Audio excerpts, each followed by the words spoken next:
In the first part of this demonstration, I was able to show you how to develop a simple mathematical model to predict the growth of the epidemic.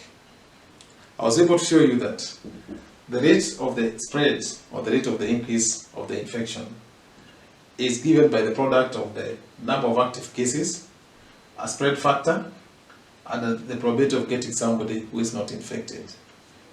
In mathematical terms, this can be expressed as dy dt is equals to y of t, that is the total number of cases reported to date, minus the total number of cases that were reported 21 days ago, times the spread factor, times the probability of getting somebody who is not infected, which is 1, minus the total number of cases reported to date divided by the population. Now I'm going to show you how to work out the spread factor so that you can determine the increase from one day to the next. We have seen that the spread factor is given by 1 over t plus 0.1004, t being the number of days since the spread started. However, this function assumes that time is measured continuously.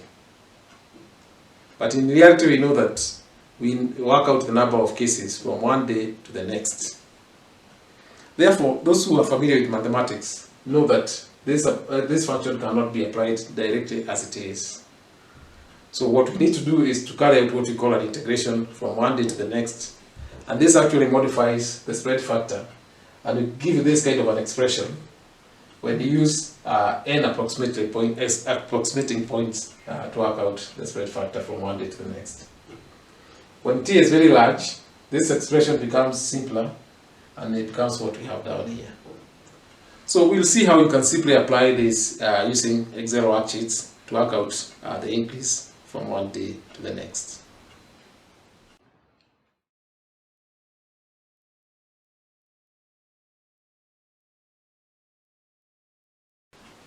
Now, because we understand the do-nothing model and the components that make up this model, what we are going to do is to tabulate the data for these components and use it to work out the cases predicted by our model for the 4 countries and for the first 45 days.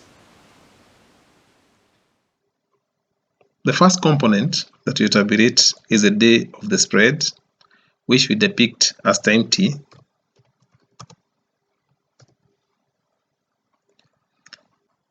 The next component is the probability of getting somebody who is not infected, which you said is equal to 1 minus the number of cases reported to date divided by the total population. The other component is a spread factor. Then the number of active cases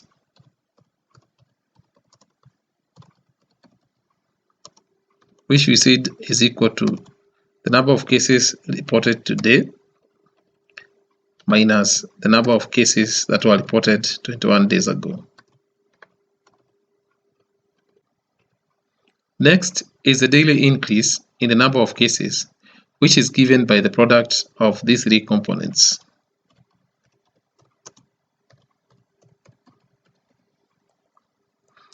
To get the total number of cases that are predicted by a model, what we need to do is to sum up the daily increase from one day to the next.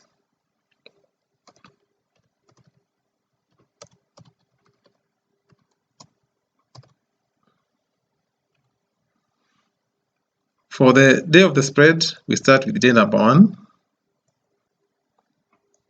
and continue all the way to day 45. For the probability of getting somebody who is not infected, let's start with the Italian case. So this will be equal to 1 minus the total number of cases divided by the total population, which for Italy is around 60 million.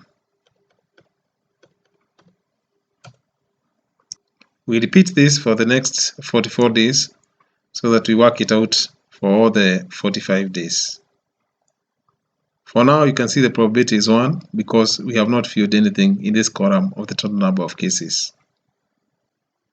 As for the spread factor, we saw the expression that we need to use to calculate it, and we just use it here directly. and continue doing the same until we cover the whole of the 45 days.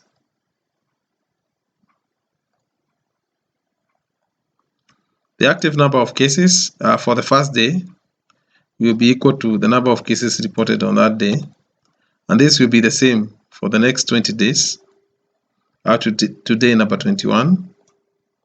But for the 22nd day, this will be equal to the number of cases reported on that day minus the number of cases reported on the first day, which was 21 days ago. And this will be repeated all the way up to the 45th day.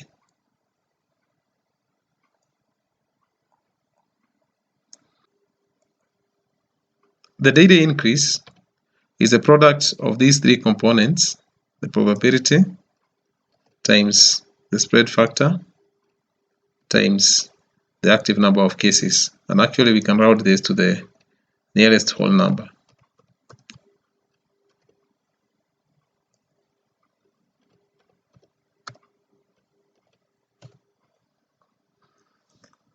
So we repeat the same so that we cover the whole of the 45 days. As for the daily increase, we take the number of cases in the first day to be 43, as had been predicted by a model. And for the second day, the cases will be what was there in the previous day, plus what was predicted on the daily increase. In this case, it was 52. And we'll continue doing the same until the 45th day. So now you can see that we have the total number of cases as predicted by our model. I'm now going to place the predicted data for Italy in this column and call it the Italy model.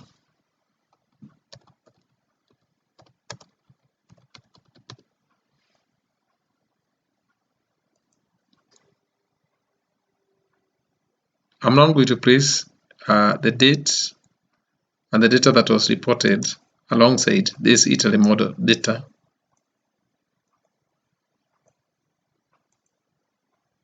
We are now able to see this data from the date, the cases that are reported, and the cases that are predicted by a model. This way, we can plot a graph and be able to compare the trends between the do nothing model and also the number of cases that were reported.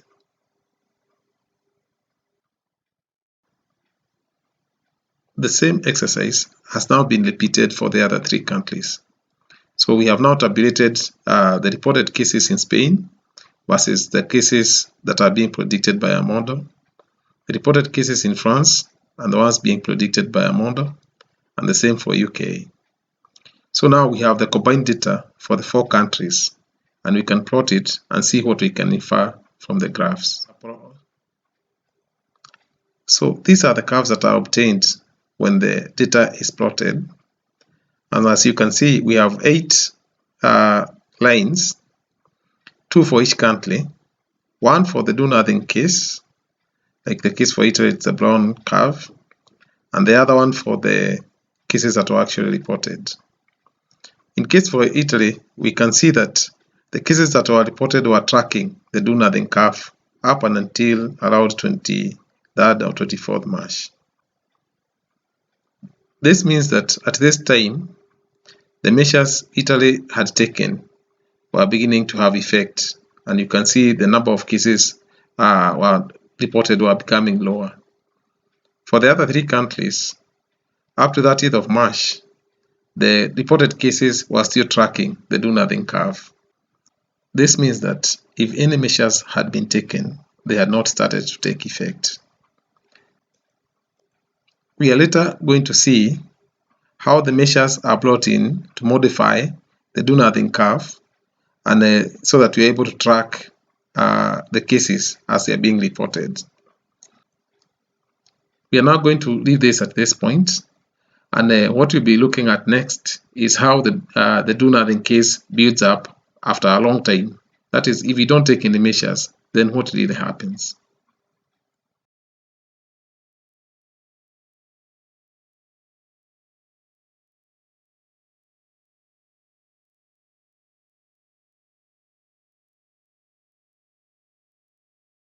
Now we have seen how the do nothing model is worked out. We are going to do the same. This time we are going to apply for the Kenyan case, where on the first day, that was on 12th of March, the first case was reported. Now the probability of the getting somebody who is not infected is going to be 1 minus the number of cases reported divided by the population of Kenya, which is 48,700,000. I've tabulated this for 365 days, and we'll be able to see what would happen if no measures were being taken. In other words, how would this build-up look like if the government and the population were not taking any measures? I've plotted 3 graphs from the data.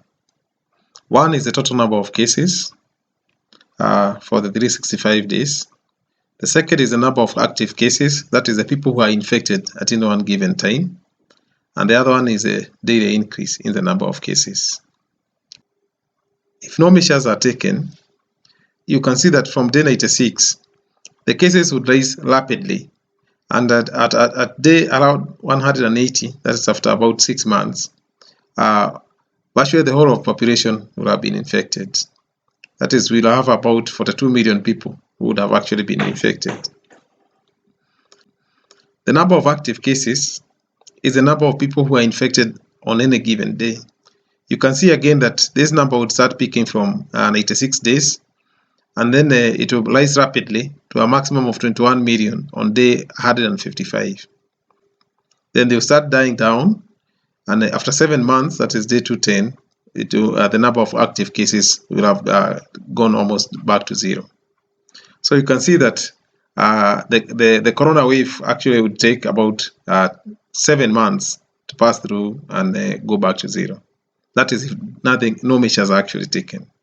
We'll see that if we take any measures, we can reduce this curve, and it is possible for us to kill the curve completely in a very short time. The daily increase depicts the logarithmic aspect of the active cases. You find that because the numbers are too high for you to have a good view of what is happening, it's easier to plot the daily increase versus the number of the day. We have seen that the growth of the epidemic in the do-nothing case happens very rapidly. It builds up quite quickly. In a few months, it has peaked, and we have very high numbers, up to 20 million. And then it dies out equally rapidly within another few months. That is why this disease is a very big problem. Because you can see that at one point, you're going to have so many people infected at the same time. 5 million people, 10 million people, all infected at the same time. And this is a big problem because even to manage flu symptoms on their own is going to be a huge task, because so many people will be infected at the same time. We also know that when so many people are infected at the same time, a proportionally high number of people will require to be hospitalized. Some will require bed spaces. Others will require ICU facilities. Others will even die and they will require to be buried. So because the numbers are very high, we find that we will start running out of bed spaces, we start running out of ICU facilities, and we even run out of places to bury them. You saw what happened in New York recently. So we cannot leave this disease to go unchecked. We must take measures to ensure that the numbers do not build up to be so high at the same time.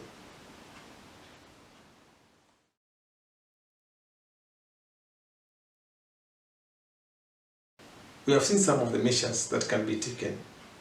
One is, for example, to call a lockdown.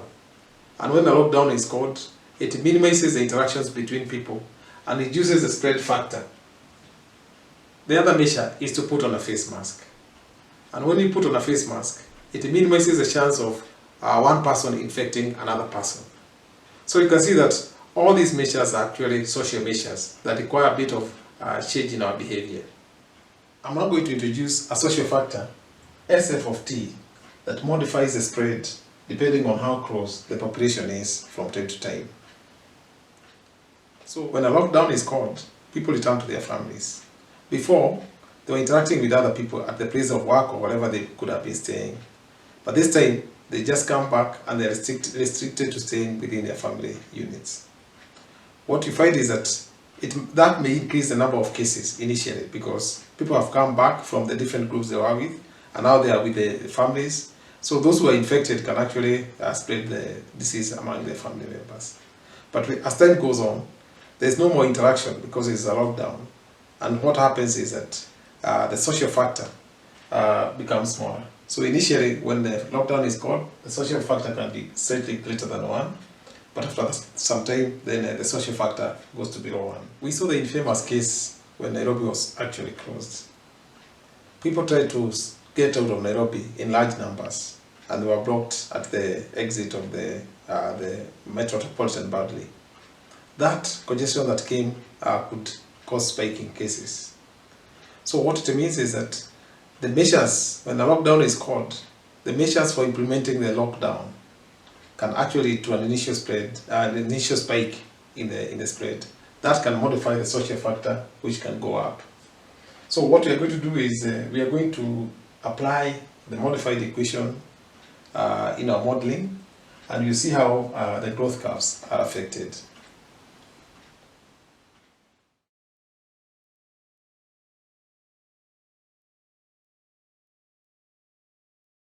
We have seen the build-up of the infections when no measures are taken or the do nothing model, where they start peaking at around day 96 and they build up very rapidly until day 155 when they peak, and you can see we have a very large peak of almost 21 million. And then they die out quite rapidly, and around day 210 they go back almost to 0. So what I've done is, like I explained earlier, is to introduce a social factor which modifies the spread factor depending on how the measures are enforced. We know that if people keep social distancing, the rate of the spread will become smaller. So we can use this social factor to modify the spread factor, and we will work the daily number of cases by taking the product of the 4 components now: the social factor, the probability, the spread factor, and the active cases. For the do nothing case that we have looked at, we can consider the social factor to be equal to 1 because we only multiplied these 3 components. But subsequently, we'll be able to see how the curve is affected when we introduce different values for the social factor. For example, if we put the social factor to be equal to 0.9, you can see that the curve broadens and it peaks later than the one for the do nothing case. The peak here is about 17 million. If we increase the social distancing and reduce the probability of infection, you can see it goes down at 0.8. We have 13 million at the peak, and it's broader, speaking around August. I've made the plot of the COVID curves for the different social factors. And for the do nothing case, you can see that we have the highest peak at 21 million, and it comes even quite soon compared to the others. You can see at 0.9 the peak is 17 million, and the trend continues that way until at 0.4 you can see that the wave is completely dead. If we decrease the social factor to 0.4,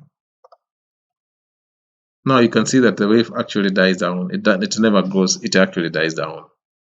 So what we are seeing is that it's possible for us to kill this wave, but what we need to do is to ensure strict measures, social distancing, so that we can lower the spread factor, because now the spread factor in this case will be like this times 0.4. So, but you can see that at 0.5, the cases are still building up. This tells us that there's a social factor value between 0.5 and 0.4, which marks the borderline between when the cases are building up and when the cases are going to die. I was able to determine the borderline value to be 0.453. So at 0.4, you saw that actually the cases are dying down. At 0.5, they're still moving up. But at 0.453, that's a border value. So it should be our target so that we can actually kill the wave. So once we attain that and below, then we know that the wave is actually going to die out.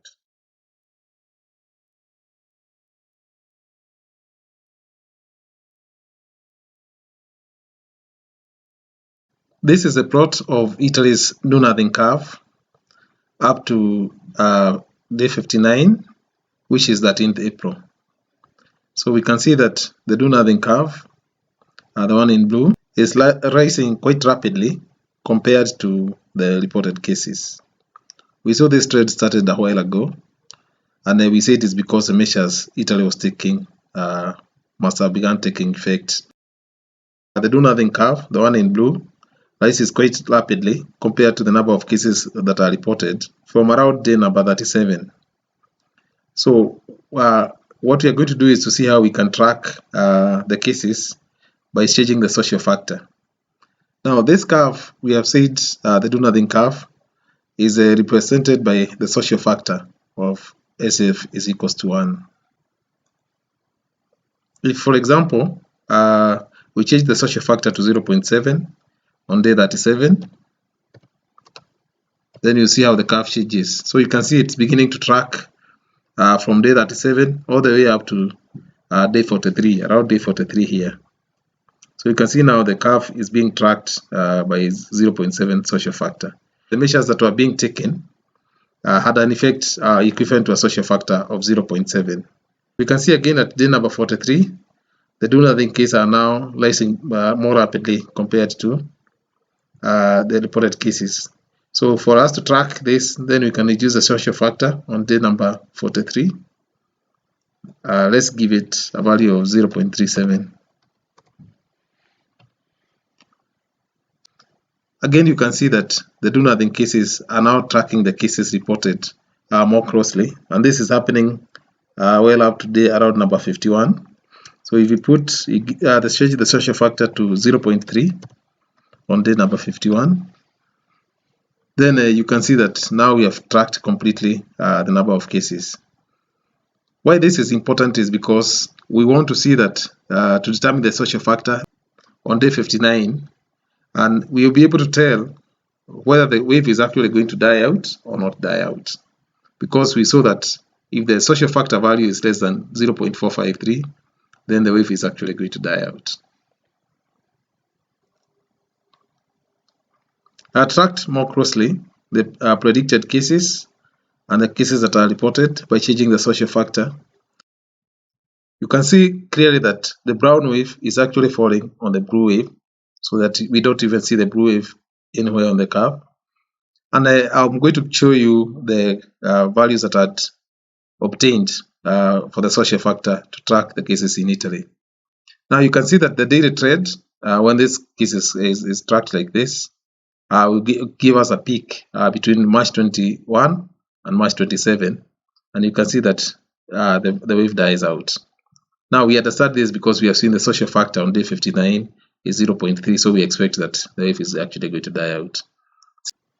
These are the social factor values that are used to track that wave, and you can see that on day 59 the social factor stood at 0.3, and clearly because it's below the threshold value of 0.453, now we know that the wave is actually going to die out. I have similarly tracked the cases that were being reported in Spain, and you can see that the predicted cases now are completely tracking the reported cases. The social factor values that I used are shown here. You can see that at some points there was a spike, and like I had explained earlier, this could be around the time the lockdown was being called, because we said the measures for calling the lockdown also sometimes may lead to a spike. You can see that as per yesterday, the social factor was down to 0.25, and this tells us that the wave is going to collapse because the value is less than 0.453, the threshold value, and this means that the peak of the Spanish cases is going to fall between 10th and 15th April. A similar exercise of tracking the reported cases with the predicted cases was repeated for France. And you can see the tracking has been done completely so that the blue wave is not visible. On the 59th day, that was 13th April, the social factor is 0.25, which is well below the threshold value, which means that the measures being taken are adequate to kill the wave. And you can see that the peak of the number of active cases is going to happen between 15th and 20th April. Thereafter, the curve will start dying down. You can see clearly the downward trend of the social factor if you just ignore the one-off spikes, and this tells you clearly that the measures taken were having effect.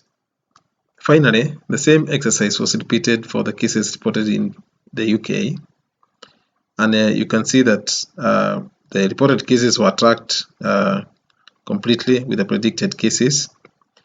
And although we are seeing a downward trend in the social factor S, the social factor on the 13th of April was 0.57, which is well above the threshold value of 0.453.